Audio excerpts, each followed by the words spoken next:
All right, it's Friday Night Flies there, Scotty. Take it away, my friend. Friday Night Flies with Scotty Holmes and Big Bad Brad. And no Boulder tonight. He's working elsewhere. He's got other things on. He's a busy dude. He's got other things on his plate tonight, so he couldn't be here. But we're going to tie a fly. Yeah. And I'm sure he'll watch later. We're trying to keep it as relevant as possible. Yes, as relevant as possible. We're going to tie a steelhead fly tonight. Even if it's only one, Scott. Even if it's only one, at least we're out here tonight. We're filming a show, taking the chance, putting something out there, seeing whether everybody likes it or not, and sort of going with that. Yeah, it's full on cold here, so it's a lot of ice fishing right now. And oh yeah, we got our website showcased on the right hand side there. You can't miss it. It's Permanent Fish Finder. Check it out. We also do fly fishing in the summer months, heli fishing. Well, there's, I mean, you want to go steelhead fishing right now. There's steelhead fishing, but I think they closed the river. Did they really? As of January 1st. I'm not sure. We'll have to check in. Okay, we'll check. Okay. But anyhow, what are you tying tonight, Scotty? Well, I'm tying a steelhead nymph. A steelhead nymph, and I'm calling it a nymph because I'm tying it on a size 6 scud hook.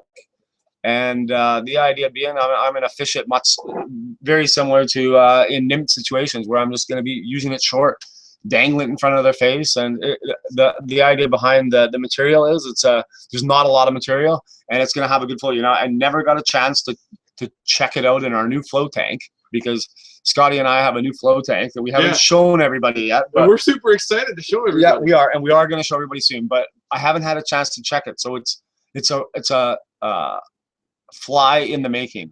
In terms of being tested. It hasn't caught any fish yet. It hasn't even been wet yet. It hasn't even been wet yet. So that being said, this would be possibly the first time this fly has ever been seen in any of your waters. Personally, I know it would be in ours. Yes. So hey, give it a go. Give it a go. See what happens. Like I said, it's got a lot of polar bear on there. You've got a couple different variations of it. So yeah. Let's see the other one here. And there's the other one. So there's one with the yellow on it. Close to the vise so we can see it in focus there, Scotty boy. There it is. So you got the blue tungsten bead on there with a little bit of chartreuse to finish it off. Either way, both deadly. Yeah. Anyhow, Scotty, get at her, brother. Let's see this thing tied in motion. If you guys are wondering what the material list is, if you check in the description underneath the video, once this is rendered to YouTube, the material list and everything will be there too. Check it out. Okay, so we're going to start off with a little bit of red thread. And that's because I want to have a red tag here on the end. But I don't want it to be anything too crazy. I have to... Somebody breaking in here. Oh, Sheridan. And Sheridan's here. Doing the after-hour show here. Usually we start around 4:30, but it was just so busy in the shop today, Scott. You saw it firsthand. You got here around 5 o'clock. And I mean, I haven't sat down all day. It's been craziness. Well, everybody wants to go ice fishing, don't they? Well, it's ice fishing and skating. You know what? The ice right now is in just such great shape. Actually, we just posted a new video on the Permanent Fish Finder. If you go into our fishing reports, we got a little HD video there of about a 6 or 7 pound bull trout coming up through the ice and clear ice. It's a pretty cool video. Check it out. You'll love it. But yeah, the store's busy. Guiding company's busy. We're busy, busy, busy. So we're going to tie off this red thread. It's just there for the tag at the end. Still half fish special, baby. Oh, you don't want to get that barb of the hook. Oh, come on. Yeah, we got it. There you got her back. We got her back. Okay, so we're going to cut that off. She's anchored. I could keep it on, or I could tie it back on if I wanted to. But for what we're doing, this is going to work good. We're going to tie on our blue and get rid of the tag end. Then we're going to get our piece of silver wire. But he must have been retarded. You're a chef at the one of the hot spots in Whistler. Yes. At the Longhorn. At the Longhorn Saloon in Whistler. Saloon.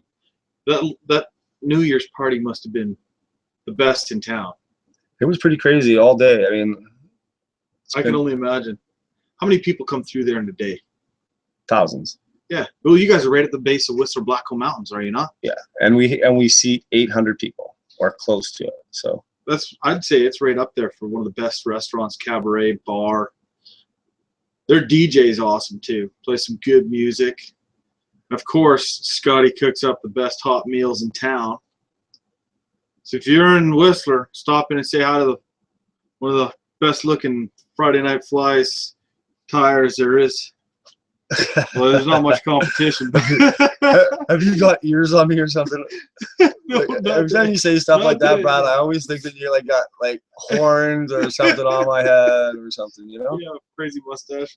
Yeah, no, not today. Okay, not today. Well, I got to trim this. I don't have a thumbnail on that side yet still. Oh, there we go. It broke.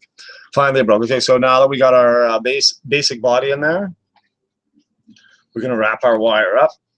Do once right around the bottom, and then. Oh, plus that Gibbons Life. That's an awesome website, man. I was on there yesterday. He's done a good job with that website. If you guys are looking for fun stuff to do in Whistler, check it out. Gibbons Life. Gibbons Life. Or Gibbons Life. That's right. Gibbons Life. Oh. And if you've never been to Whistler, just get your butt out here, man. Bring your family. Do a little skiing, some snowboarding, whatever you guys do in the winter. And make sure you stop in and see us for a little ice fishing. Okay, we'll get rid of the wire. All of this is going to be covered where I'm breaking the wire. Doesn't really matter. And then we're going to put on our dubbing. And the seal dubbing is really not the easiest thing in the world to work with. It doesn't like... Yeah, it's not like the synthetics, is it? No. Probably better to use a little wax or something, eh? Yeah, probably that would work better. I don't want to...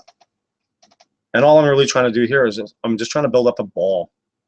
A little bit of a ball that's going to keep things from just sitting right on the hook.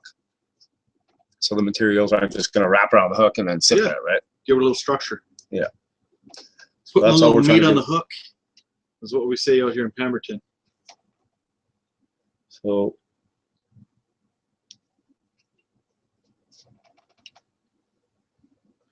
yeah, and the sparser it looks, the better it is too.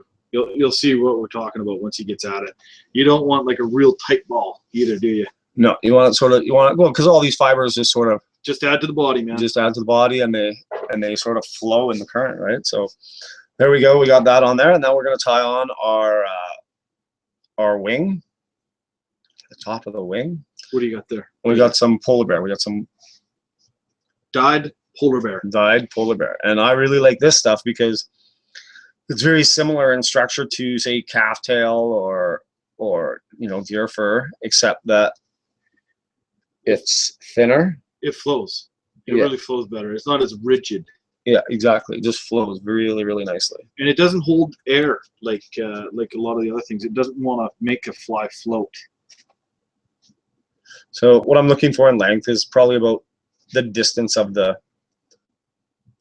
maybe say half the shank of the hook. So somewhere around there.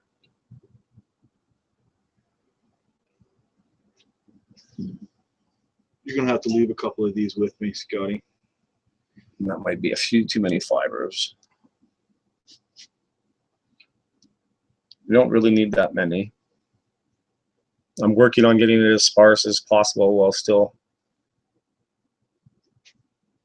Okay.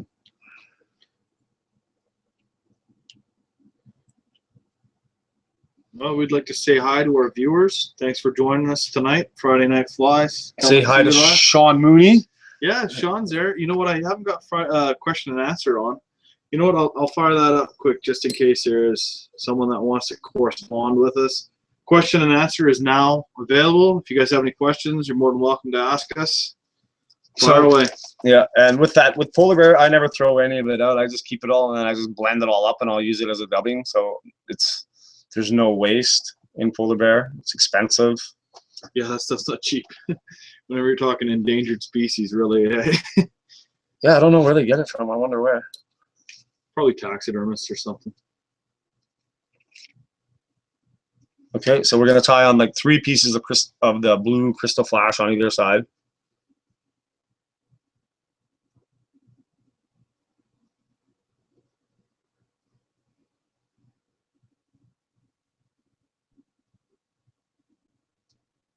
Then I'll trim that up at the end.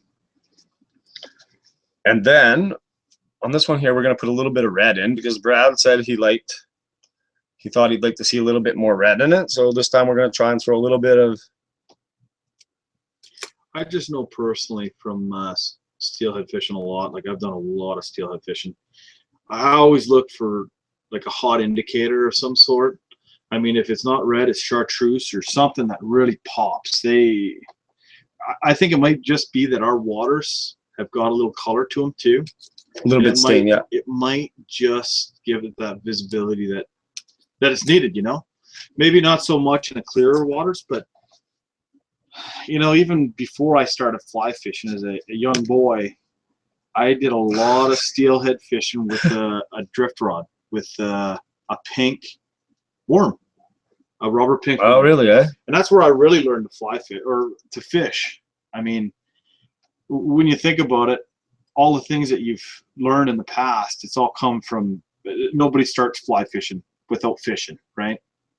With a rod. Rarely. I mean, it's just a. I know a guy that's never picked up a spinning rod, and he's fly fished his whole life, but it's never picked up a spinning rod once. Yeah, well, that's pretty rare. I'll go with that. It's very rare. There's a lot to fishing that a lot of people don't really understand, and I mean, just being able to read water, I think, is what separates me from a lot of other fishermen, is knowing where to put my fly. Yes, and you don't learn that by not putting the time in. And from where I fish, hot spots really, they shine, and they'll put fish in a boat or along the shoreline wherever you're fishing from. So right now I'm just trying to find a feather that I think is gonna be about the right size for what we're doing. I think we're gonna go with this one here. That's schlappen. This is a piece of schlappen that we're gonna put on there. That's great stuff for coho patterns. Schlappen. Yeah. Well, remember that one pattern you guys taught? What was it called? The coho schlappen? We were schlapping the schlappen coho? crazy with it.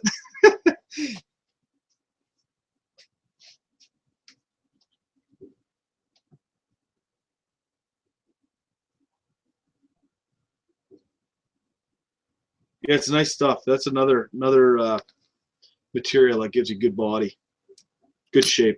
Yeah, it does. I really like schlappen. Okay, so we're gonna spin this on.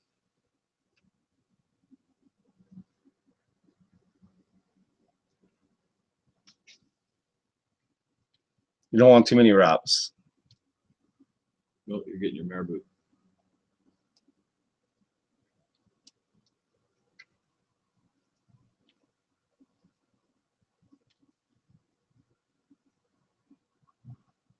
It's also important first wrap, eh? It doesn't matter where you start, eh? It's always that first that sets the ball in motion. No? Yeah, the big difference just unwrapping it and putting that, starting fresh.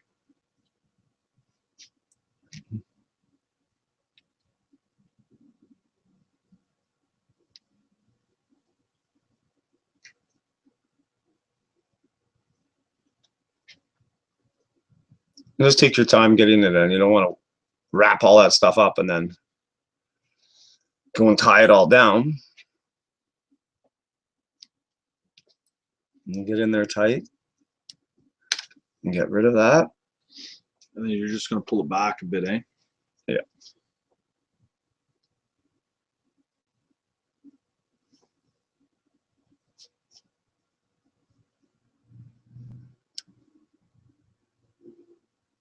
Oops.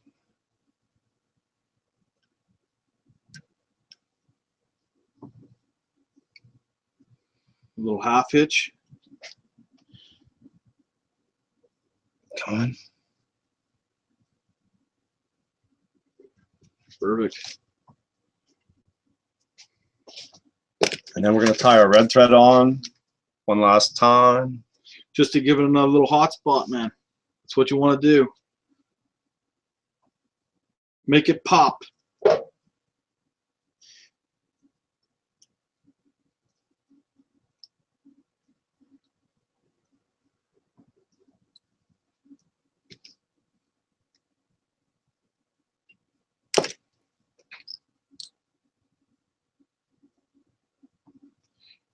getting tight up on the eye there, eh? That's perfect.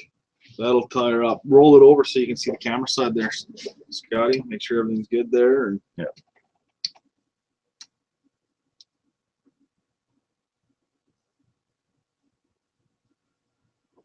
Yeah, every once in a while you got to roll that vise just to make sure you got everything where you want it.